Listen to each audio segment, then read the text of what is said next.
sœurs, quelle joie de nous retrouver en ce matin de Pâques. L'événement de Pâques nous conduit à trois grandes vérités. Le tombeau est vide, le Christ est ressuscité et notre foi s'illumine. Voyons Marie de Madeleine se rend au tombeau de grand matin.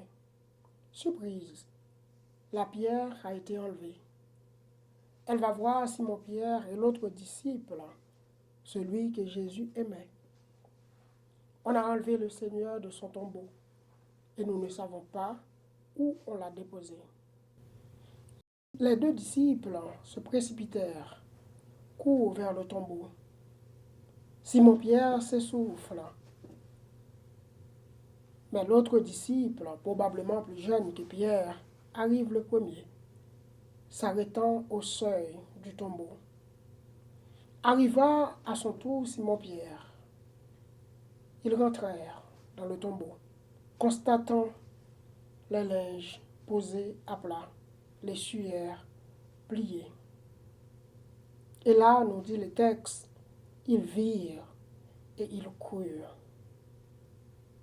Cet acte de foi leur ouvre l'esprit et l'intelligence. C'est là le cœur de notre vie chrétienne. Saint Paul nous le dit dans la deuxième lecture. Si nous sommes ressuscités avec le Christ, nous devons rechercher les réalités d'en haut. C'est pour dire que croire, ce n'est pas de fermer les yeux sur la réalité, mais bien au contraire. Croire, c'est d'ouvrir les yeux de l'esprit pour comprendre enfin le sens caché des Écritures et bien sûr le sens de notre propre vie comme enfant de Dieu.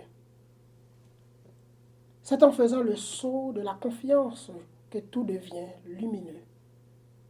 Comme Pierre lors de la première lecture, nous devenons alors des témoins.